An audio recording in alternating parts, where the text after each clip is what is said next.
Las mujercitas se casan. Escrito por Luisa May Alcott. Narrado por Yaima Lorenzo. Capítulo 11. Un amigo. Aunque muy feliz en el ambiente social en que se hallaba y muy ocupada con el trabajo cotidiano que le hacía ganar el pan, Joe todavía encontraba tiempo para dedicar a sus labores literarias. El propósito que en esta fase de su vida se apoderó de ella era natural para una muchacha pobre y ambiciosa, aunque no fue el mejor el medio que escogió para alcanzar ese fin. Todo le indicaba que el dinero confiere poder, y se resolvió a obtener ambos, poder y dinero, aunque no para utilizarlos exclusivamente para fines propios, sino en bien de aquellos a quienes quería más que a sí misma. El sueño de llenar su casa de comodidades, de poder dar a Beth todo cuanto ella desease, desde frutillas en invierno hasta un órgano para tocar en su cuarto, viajar al extranjero y tener siempre algo más que lo absolutamente indispensable, había sido para Joe durante muchos años el más acariciado de sus castillos en el aire. Por otra parte, el experimento del cuento premiado pareció abrirle un camino que la condujese hasta ese soñado castillo. Pero el serio contratiempo de su novela apagó su espíritu por un tiempo, pues la opinión pública es un ogro que ha asustado a muchos valerosos como ella, metidos a grandes empresas.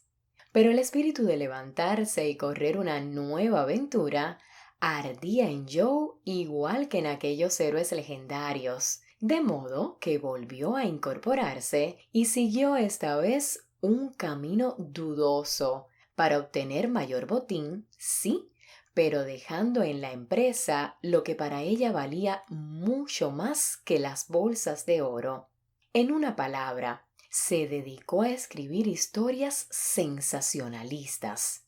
Sin decir nada a nadie, urdió un relato espeluznante y osadamente se lo llevó al señor Dash, director de El Volcán de la Semana. Su instinto femenino le dictó que la ropa tiene sobre mucha gente más poderosa influencia que el mérito del carácter o la magia de los modales.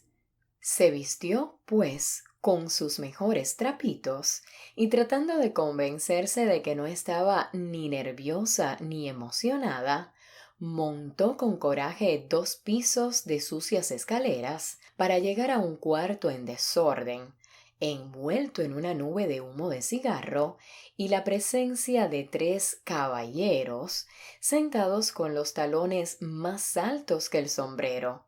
Algo acobardada con semejante recepción, Joe vaciló en el umbral, murmurando con mucho embarazo: Disculpen ustedes, pero yo buscaba la oficina de El Volcán de la Semana. Necesito ver al señor Dash. Descendió el más alto de los pares de talones, ascendió el más humeante de los caballeros y acariciando su cigarro se adelantó con un saludito.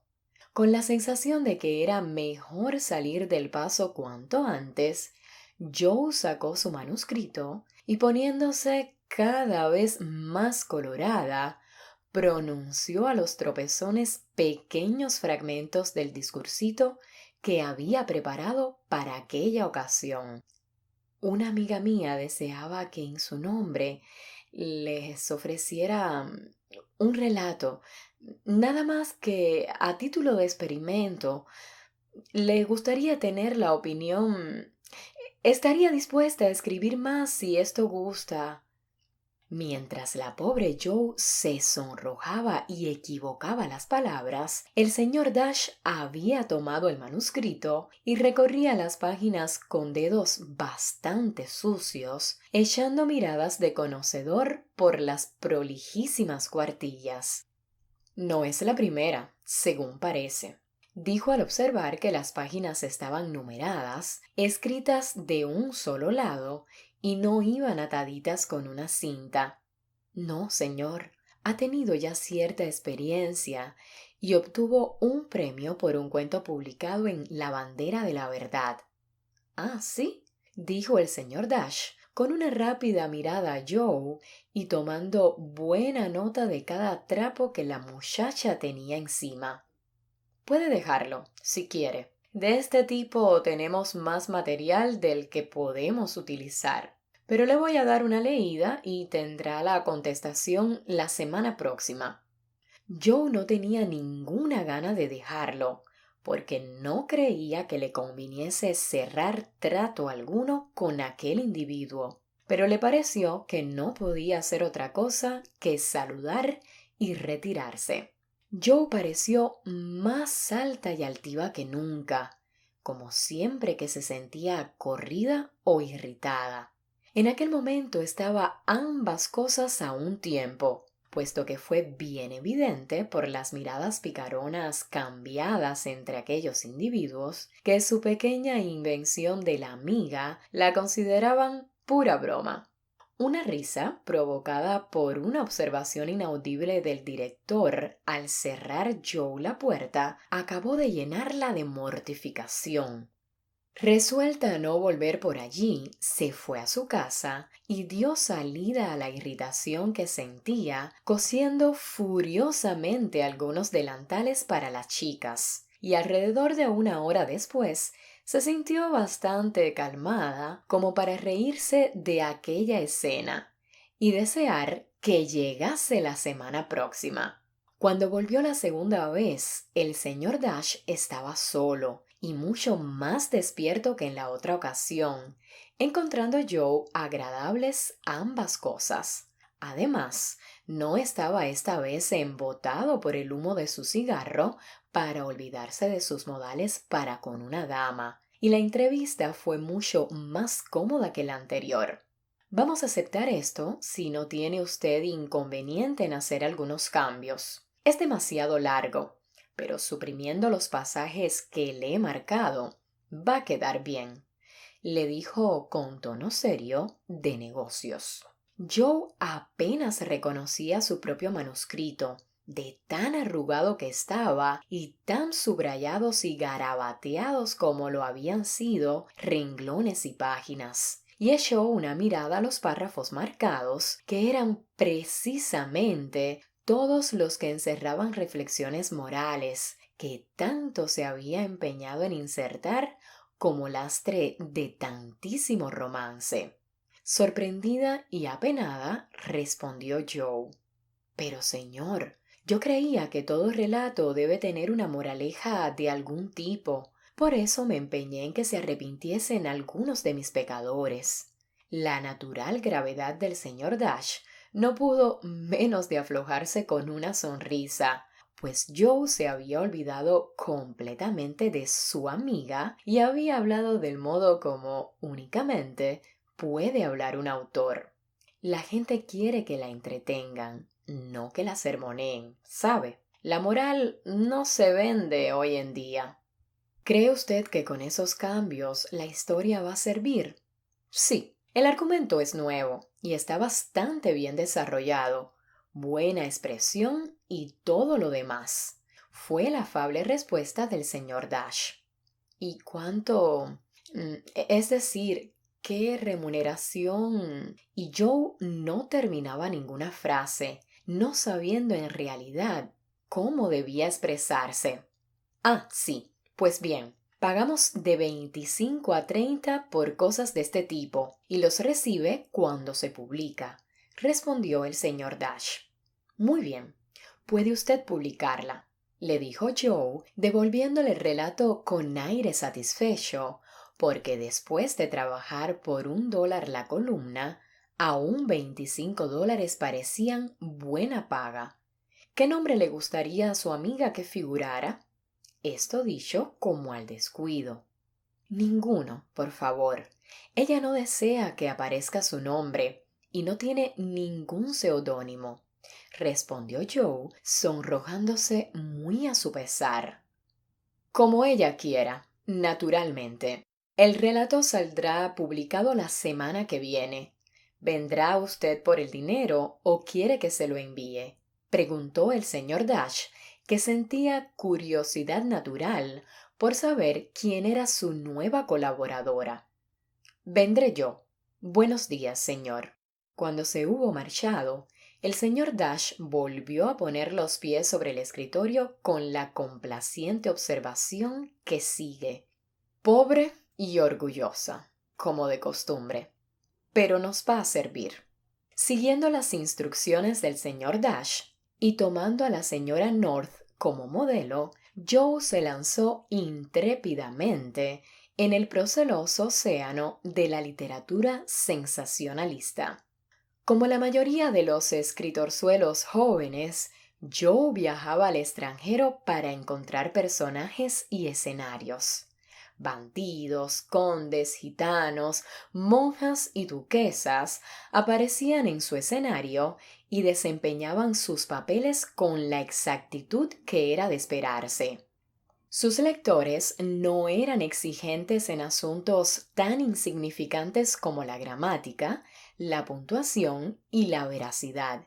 Y en cuanto al señor Dash, magnánimamente le permitía que llenase sus columnas a los precios más bajos, no creyendo necesario informarla de la razón verdadera de su hospitalidad, que uno de sus proveedores habituales lo había dejado en la estacada por habérsele ofrecido mejor paga en otra parte. Pronto comenzó Joe a interesarse en su trabajo porque su bolsa escuálida volvió a engrosarse y el fondo que estaba juntando para llevar a Beth a las montañas el próximo verano iba creciendo lentamente, pero sin pausa, a medida que pasaban las semanas. Lo único que perturbaba su satisfacción era no decirles nada a los de casa. Y fue fácil guardar el secreto, pues no aparecía nombre alguno con sus relatos. Y aunque el señor Dash lo descubrió, prometió quedarse mudo y cumplió su palabra. Además, no creía Joe que aquello la perjudicase, pues tenía el firme y sincero propósito de no escribir nada de que tuviese que avergonzarse, y aquietaba todos los pinchacitos de su conciencia con la agradable expectativa del minuto feliz en que mostrase en casa sus ganancias. Pero el señor Dash rechazaba toda historia que no fuese espeluznante, y como las emociones violentas solo podían lograrse poniendo las almas de los lectores en un cepo, había que saquear la tierra y el mar, la ciencia y el arte, los registros de policía y los manicomios, aparte de toda la historia y todo el mundo del romance, para conseguir material.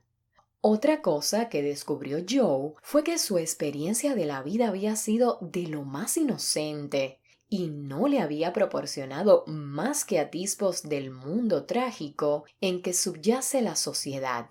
Así pues que, con la energía que la caracterizaba, se puso a suplir sus deficiencias. Ávida de encontrar material para sus cuentos, se empeñaba en que sus argumentos fuesen originales, aunque la ejecución distase mucho de ser magistral. Escudriñaba, pues, en los diarios, buscando accidentes, incidentes y crímenes. Llegó a despertar las sospechas de la bibliotecaria por su pedido de un libro sobre venenos. Estudiaba los rostros de la gente que veía en la calle y de los personajes, buenos, malos y regulares, que tenía a su alrededor. Desenterró del polvo de los tiempos hechos y ficciones tan viejos que equivalían a nuevos, y se sumergió motu proprio en el mundo de la locura, la necedad, el pecado, la desgracia y el dolor, tanto como se lo permitieron sus limitadas oportunidades. Ella creía ir mejorando mucho su personalidad, pero inconscientemente comenzaba a profanar los atributos más femeninos del carácter de una mujer. Más que percibirlo, llegó a sentirlo instintivamente, ya que de tanto describir pasiones y sentimientos de los demás, se puso a estudiar y a especular sobre los propios. Es esa una diversión mórbida a que no suelen entregarse voluntariamente las mentes jóvenes y sanas. No sé si habrá sido el estudio de Shakespeare que le ayudó a interpretar el carácter o si fue simplemente el instinto natural que tiene toda mujer para apreciar lo que es honesto, valiente y fuerte. La cuestión fue que mientras Joe dotaba a sus héroes imaginarios de todas las perfecciones posibles, descubría al propio tiempo a un héroe viviente que le interesaba a pesar de sus muchas imperfecciones humanas. En una de sus conversaciones, el señor Baer le había aconsejado que estudiase personajes simples, verdaderos y bellos, donde fuera que los encontrase, simplemente como buena preparación para un escritor. Joe lo tomó al pie de la letra, porque se puso tranquilamente a estudiarlo a él. ¿Por qué lo quería todo el mundo? Era algo que intrigaba a Joe al principio. No era rico, ni famoso, ni joven, ni buen mozo. No era tampoco en manera alguna lo que suele llamarse fascinador, ni impresionante, ni tampoco brillante. Era, sin embargo, tan atrayente como un fuego acogedor, pues la gente parecía juntarse siempre a su alrededor, con la misma naturalidad con que rodean una chimenea en invierno. Era pobre y sin embargo siempre estaba regalando algo. Era un extraño en el país y no obstante, todo el mundo era su amigo. No era ya joven, pero sí tan alegre como un muchacho. De aspecto ordinario y algo raro, sin embargo, su cara parecía hermosa a mucha gente, y sus rarezas se le perdonaban fácilmente por lo que él era. Joe lo observaba siempre, tratando de descubrir el secreto de su encanto, y por fin decidió que no era otra cosa que su benevolencia la que obraba el milagro. Había arrugas en su frente, pero el Padre Tiempo parecía haberlo tocado con benignidad, seguramente por lo bondadoso que era él con los demás. Eso es, se dijo Joe para sí, cuando por fin, después de todas las cavilaciones anteriores, descubrió que una buena voluntad verdadera hacia nuestros semejantes puede embellecer y dignificar aún a un profesor alemán gordo que se remendaba los calcetines, devoraba la comida y estaba agobiado con el horrible nombre de Baer. Joe valoraba altamente la bondad, pero tenía además un respeto muy femenino por el intelecto, y un pequeño descubrimiento que hizo respecto al profesor aumentó su estima por él. Como nunca hablaba de sí mismo, nadie sabía que en su ciudad natal había sido un hombre altamente honrado y estimado por su erudición y su integridad. Y eso no se supo hasta que un compatriota vino a verlo y en una conversación con Miss Norton divulgó esos gratos hechos. Fue por Miss Norton que se enteró Joe de todo ello. Y mucho más le gustó saberlo porque el señor Baer no lo había comentado nunca. Otro don, mejor aún que el del intelecto, le fue revelado en la forma más inesperada. Miss Norton tenía entrada en el mundo literario, que Joe no hubiese tenido nunca oportunidad de conocer a no ser por ella. La solitaria mujer se interesaba por la muchacha ambiciosa y bondadosamente confería muchos favores de ese tipo a ella y al profesor. Una noche los llevó con ella a un simposio celebrado en honor de varias celebridades. Joe iba preparada a inclinarse y a adorar a los grandes, a quienes había reverenciado a la distancia con entusiasmo juvenil. Pero su respeto por el genio recibió un fuerte choque esa noche y le llevó bastante tiempo descubrir que aquellas célebres figuras eran, al fin de cuentas, solo hombres y mujeres.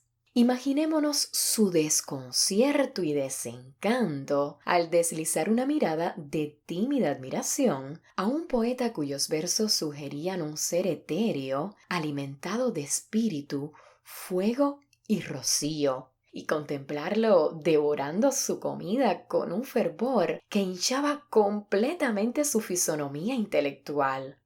Volviéndose a mirar a otro lado como quien se aleja de un ídolo caído, hizo otros descubrimientos que tuvieron la virtud de disipar rápidamente sus ilusiones románticas. Antes de promediar la velada, Joe se sintió tan desilusionada que optó por sentarse en un rincón para recuperarse.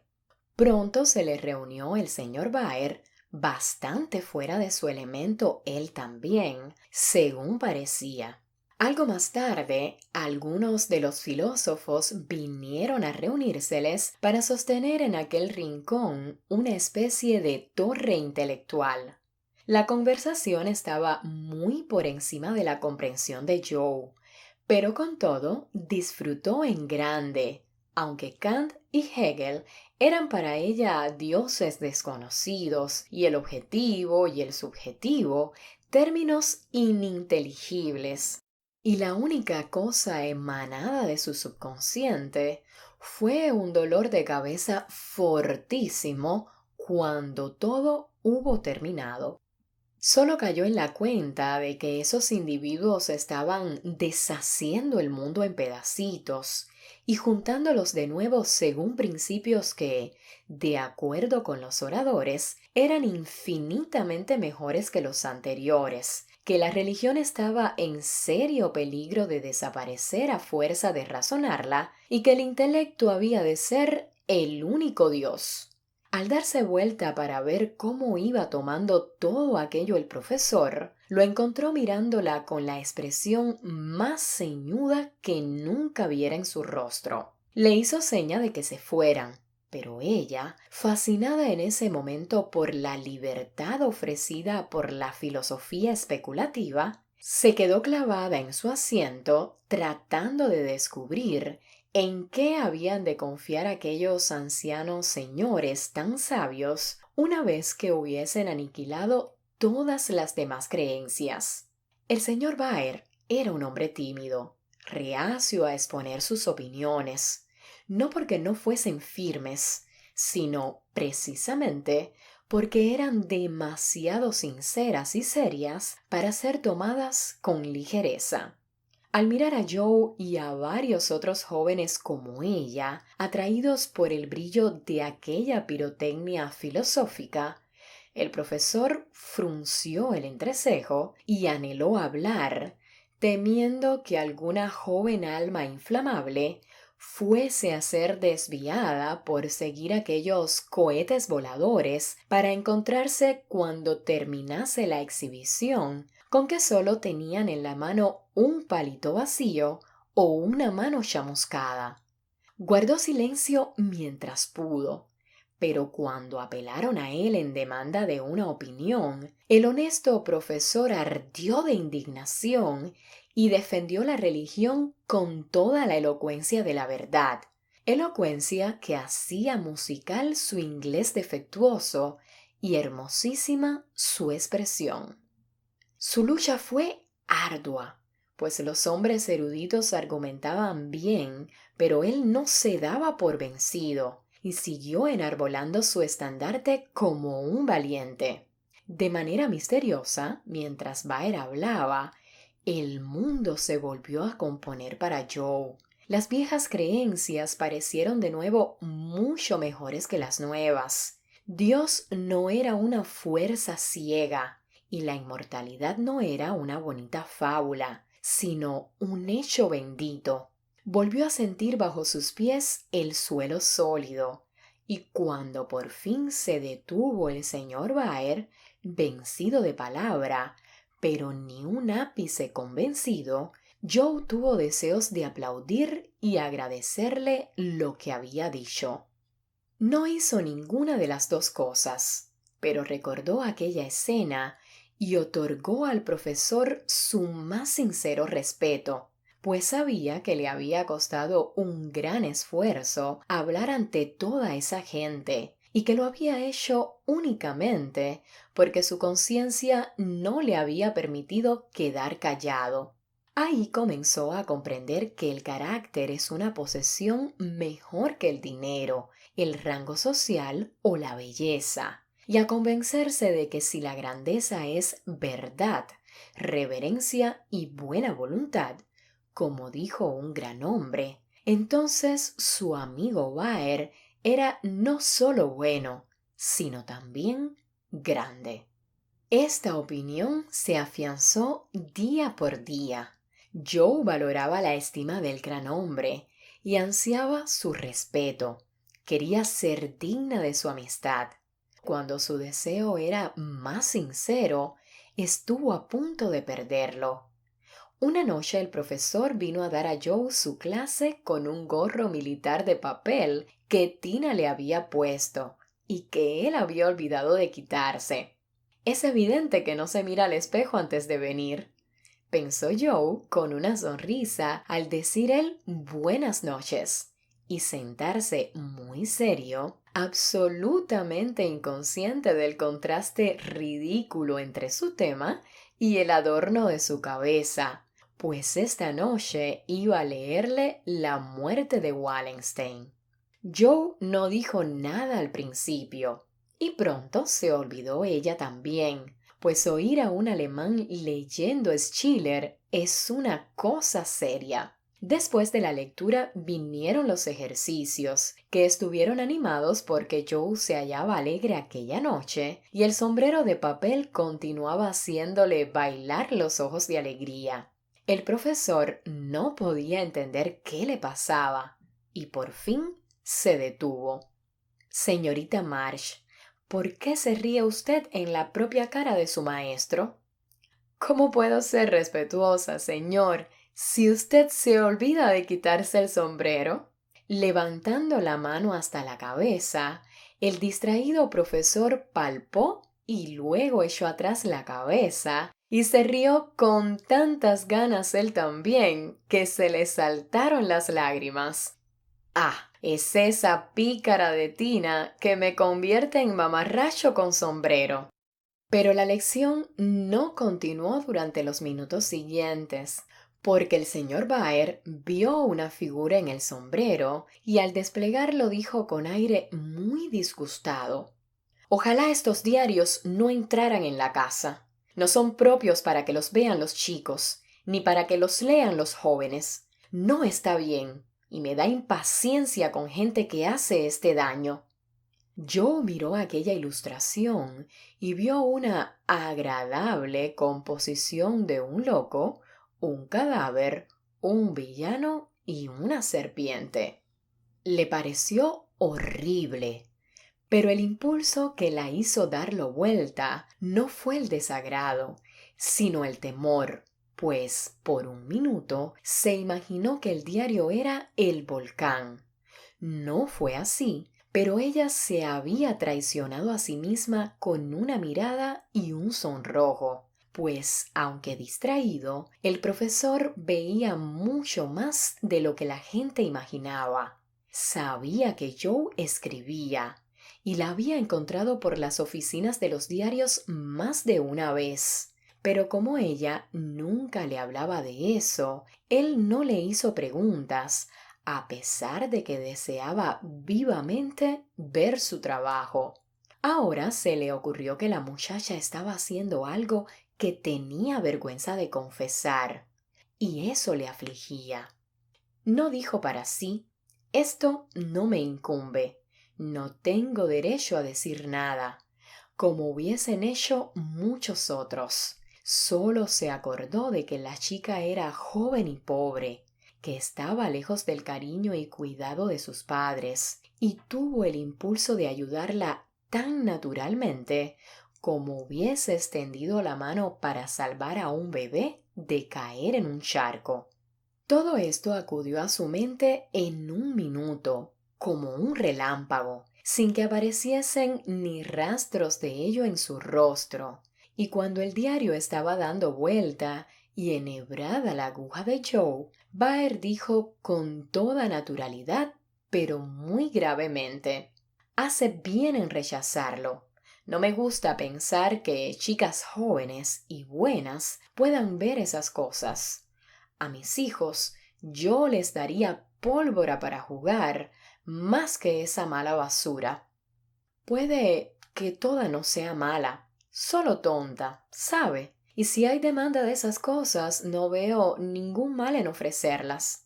Hay mucha gente muy respetable que se gana la vida honradamente con lo que se llaman cuentos sensacionalistas», dijo Joe, muy nerviosa.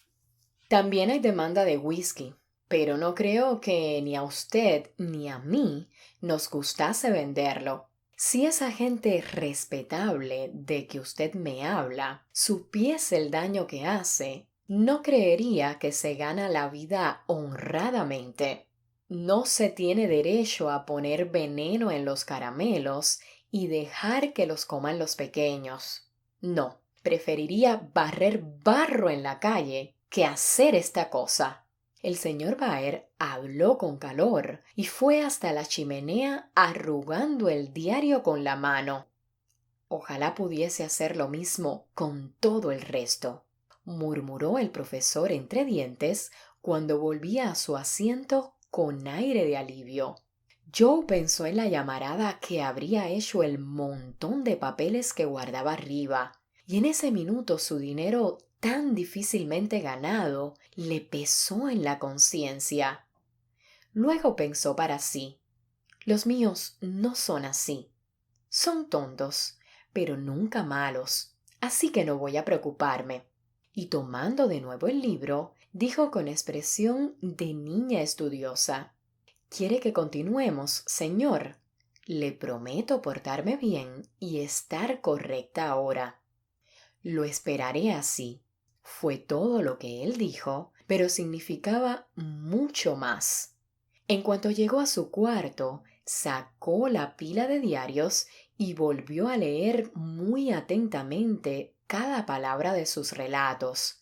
El señor Baer usaba anteojos, y Joe se los había probado un día, sonriendo al ver cómo magnificaban la letra chica del libro. Ahora le parecía tener puestos los anteojos del profesor, pero los anteojos morales y mentales, pues las fallas de estos relatos relumbraban ante ella de un modo horrible y la llenaban de desazón. «Ya lo creo que son tonterías, y si sigo así, pronto van a ser algo peor. Cada cuento es peor que el anterior.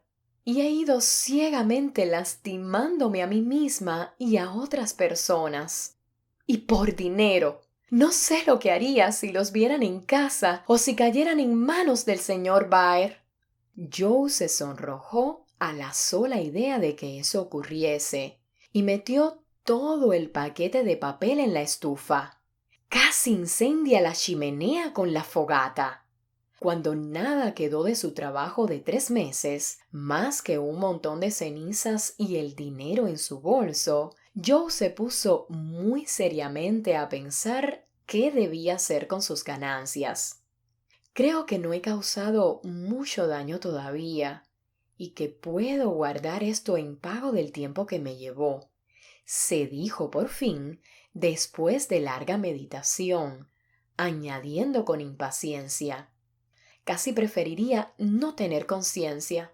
Si no me importase hacer las cosas bien, ni me sintiese incómoda cuando las hago mal, me iría magníficamente.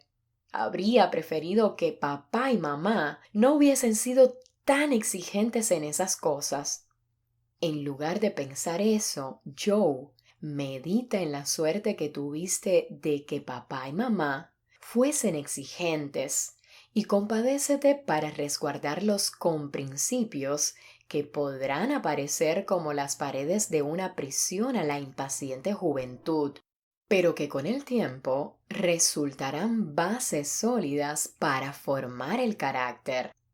Joe no escribió, pues, más historias sensacionalistas, pero yéndose al otro extremo, siguió un curso de Sherwood, Edgeworth y Moore, y produjo una historia que podía llamarse con más propiedad ensayo o sermón, de tan intensamente moral que le resultó. Desde el principio tuvo Joe sus dudas, pues su viva imaginación y su gusto de muchacha por el romance se sentían tan incómodos en el estilo nuevo como se hubiese sentido disfrazada con los trajes rígidos y pesados del pasado siglo.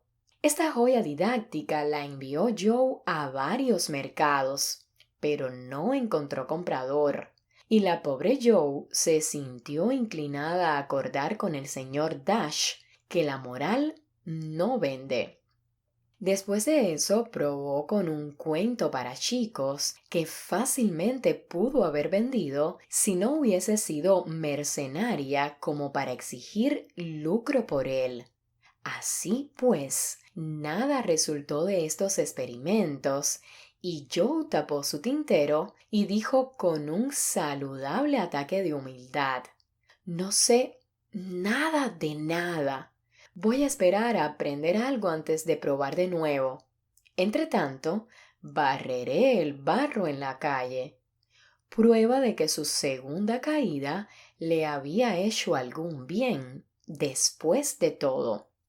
Mientras estas revoluciones internas tenían lugar, su vida, la exterior, había seguido atareada y sin acontecimientos como de costumbre. Y si a veces estaba algo seria y aún un poco triste, nadie lo notaba más que el profesor Baer.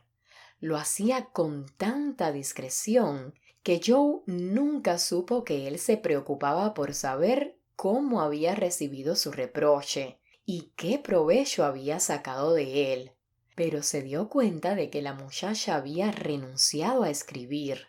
No solamente lo adivinó por el hecho de que ya no venía a clase con el dedo manchado de tinta, sino también porque ahora pasaba las veladas abajo y porque no la encontró más por las oficinas de los diarios y estudiaba el alemán con paciencia tenaz. El profesor ayudó a Joe de muchos modos, dando pruebas de ser un verdadero amigo. Y aunque su pluma yacía ociosa, ella iba aprendiendo muchas otras cosas, además del alemán, y cavando los cimientos de la historia sensacional de su vida. Fue un invierno agradable y largo, pues Joe no dejó a la señora Kirke hasta junio. Todo el mundo pareció sentirlo cuando llegó el momento de marcharse. Los chicos estaban inconsolables y el señor Baer andaba despeinado, como siempre que algo le preocupaba. Nos vamos a casa, ¿eh? Usted feliz que tiene un hogar a donde volver, le dijo cuando ella se lo comunicó. Y durante una pequeña recepción que ofreció la víspera de su partida, el profesor se lo pasó sentado en un rincón muy calladito. Como partía temprano, Joe se despidió de todos esa noche, y cuando le llegó el turno a Baer, le dijo con calor sincero: Bueno, señor, no se olvide de venir a visitarnos si alguna vez viaja por allí. Nunca lo perdonaré si no va, pues quiero que todos conozcan a mi amigo. ¿De veras? ¿Quiere que vaya a su casa?, preguntó él, mirándola con una expresión en que ella no paró mientes. Sí, naturalmente. Venga usted el mes que viene, cuando se reciba Lori. Seguramente la colación de grados le va a resultar algo nuevo. ¿Ese es su mejor amigo de quien habla?, dijo entonces el profesor con tono alterado. Sí, Teddy, al que yo llamo mi muchacho. Estoy muy orgullosa de él y me gustaría que usted lo conociese. En eso levantó Joe la vista, completamente inconsciente de otra cosa que del placer que anticipaba el encuentro de los dos. Algo que vio en la cara de Baer le recordó que posiblemente iba a encontrar en Lori algo más que un amigo. Precisamente porque deseaba que no pareciese que pasaba algo, comenzó sin querer a enrojecer, y cuanto más se empeñaba en hacerlo, más roja se ponía. La fisonomía de Baer cambió de la momentánea inquietud anterior a su expresión habitual al decirle con toda cordialidad: Me temo que no voy a tener tiempo para visitarlos, pero le deseo mucho éxito a su amigo y a usted la mayor felicidad. Dios la bendiga. Y con eso le estrechó la mano con calor, cargó a Tina al hombro y se marchó. Después que los chicos estuvieron acostados, el pobre hombre estuvo largo rato sentado junto al fuego, con expresión cansada y la nostalgia pesándole en el alma. En una de esas recordó a Joe sentada con la chiquita en las faldas y aquella suavidad nueva en su cara, y entonces apoyó la cabeza en las manos por un minuto. No es para mí. Ahora no debo esperarlo, se dijo para sí con un suspiro que casi parecía un gemido. Luego, como reprochándose aquel anhelo que no podía reprimir, fue a besar dos cabezas enmarañadas sobre la almohada y sacando su pipa de espuma de mar, que rara vez usaba, abrió su Platón y se puso a leer.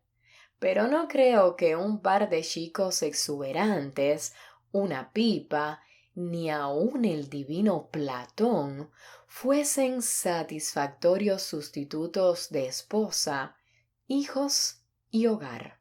A pesar de lo temprano de la hora, allí estuvo en la estación a la mañana siguiente a despedir a Joe, y gracias a él, la chica comenzó su viaje solitario con el grato recuerdo de una cara amiga sonriendo al despedirse, un ramo de violetas para hacerle compañía, y mejor que todo eso, este pensamiento feliz: bueno, ha pasado este invierno y no he escrito ningún libro ni ganado fortuna alguna, pero me he hecho de un amigo digno de tenerse y trataré de conservarlo toda mi vida.